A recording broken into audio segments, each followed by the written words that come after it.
Électrochoc, le podcast des électrons libres.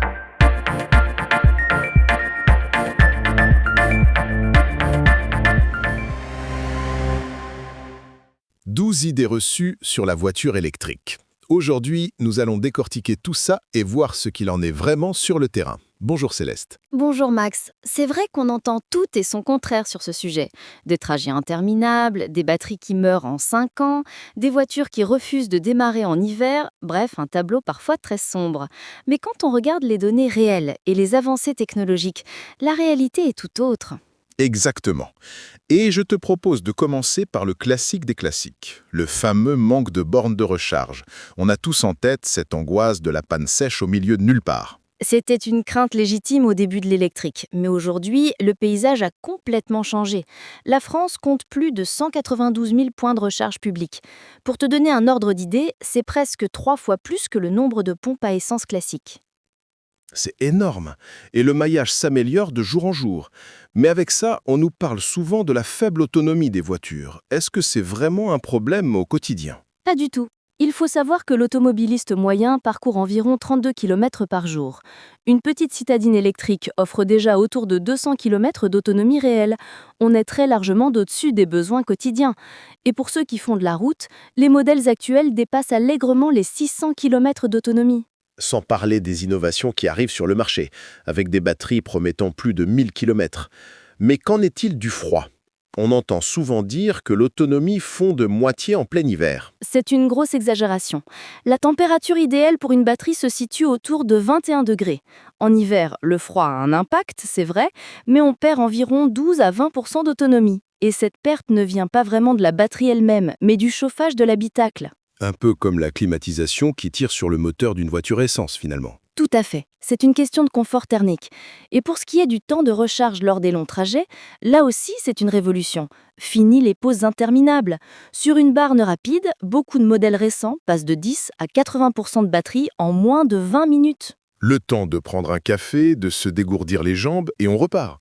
D'ailleurs, toutes les aires d'autoroute sont désormais équipées de bornes ultra rapides. Mais alors, est-ce que notre réseau électrique va tenir le coup si tout le monde s'y met ?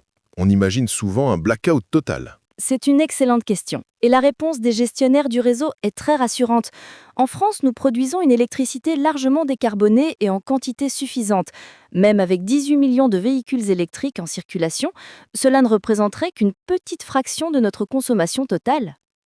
Environ 35 TWh sur un total de plus de 500 si je me souviens bien. C'est ça. Le vrai sujet, ce n'est pas la quantité d'énergie, mais l'organisation. Avec la recharge intelligente, le pilotage pendant les heures creuses, le réseau est tout à fait capable de s'adapter en douceur. Parlons budget maintenant. La voiture électrique a longtemps eu la réputation d'être un produit de luxe. Est-ce que c'est toujours le cas ? Plus du tout. Le marché s'est énormément démocratisé. Les constructeurs proposent aujourd'hui des modèles très accessibles, souvent sous la barre des 20 000 €. Et il ne faut pas regarder que le prix d'achat. Si on ajoute les économies sur le carburant, l'entretien qui est beaucoup moins cher et les aides à l'achat, le calcul devient très vite avantageux. Et cette fameuse batterie, elle ne va pas me lâcher au bout de quelques années ? C'est la grande peur des acheteurs occasion. Les données réelles sur des dizaines de milliers de véhicules montrent une dégradation moyenne d'à peine 2,3% par an. Au bout de 300 000 km, la batterie conserve encore près de 90% de sa capacité initiale. C'est impressionnant, surtout avec les nouvelles chimies de batterie qui durent encore plus longtemps et supportent des milliers de cycles de charge. Mais écologiquement parlant, est-ce vraiment mieux ? On entend souvent que la fabrication pollue tellement que ce n'est jamais rattrapé. C'est un mythe qui a la vie dure. Les analyses de cycle de vie sont formelles. Le surcoût carbone lié à la fabrication de la batterie est généralement compensé après seulement 17 000 km. Sur l'ensemble de sa durée de vie, une voiture électrique émet environ 73% de gaz à effet de serre en moins qu'une voiture thermique équivalente. Le bilan est donc largement positif. Mais concernant notre dépendance à la Chine pour les batteries et les moteurs, c'est un argument géopolitique qui revient souvent. La dépendance existe, c'est indéniable. Mais n'oublions pas que pour le pétrole, nous sommes dépendants à 100% des importations, avec toutes les crises géopolitiques que cela implique. Et l'Europe réagit très vite. Nous développons des moteurs électriques sans terres rares et de nouvelles générations de batteries qui utilisent des matériaux plus abondants, comme le sodium. C'est une transition vers plus d'indépendance finalement.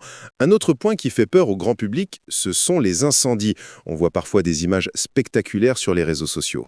Les images sont impressionnantes, mais les statistiques racontent une autre histoire. Il y a beaucoup moins de risques d'incendie avec une voiture électrique qu'avec une thermique. Les chiffres montrent environ 25 incendies pour 100 000 véhicules électriques contre 1500 pour les véhicules essence. La différence est énorme. Et pour les matières premières, l'extraction du lithium ou du cobalt n'est pas réputée pour être très claire. C'est un vrai challenge industriel. Mais la filière s'organise et innove. Les nouvelles batteries utilisent de moins en moins de métaux critiques. Et surtout, le recyclage va jouer un rôle majeur. Contrairement au pétrole qui est brûlé et perdu pour jamais dans l'atmosphère, les métaux d'une batterie se recyclent à l'infini. Une véritable économie circulaire est en train de se mettre en place. Pour finir, Céleste, on dit qu'au moindre choc, la batterie est endommagée et la voiture est bonne pour la casse. Vrai ou faux? C'est de moins en moins vrai. L'écosystème de réparation se développe à vitesse grand V. Les constructeurs conçoivent désormais les véhicules pour faciliter le diagnostic et le remplacement de modules spécifiques plutôt que de devoir jeter toute la batterie. C'est une industrie jeune qui apprend et s'optimise très vite. Et en résumé, la technologie avance à pas de géant. Les obstacles d'hier sont déjà les solutions d'aujourd'hui et l'avenir s'annonce brillant pour la mobilité électrique. Absolument, Max. C'est une transformation passionnante à observer. Les véhicules sont de plus en plus efficients, clopres et durables. Merci beaucoup Céleste pour toutes ces précisions lumineuses et merci à vous de nous avoir écoutés.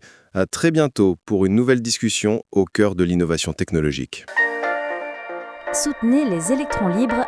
Abonnez-vous sur lel.media.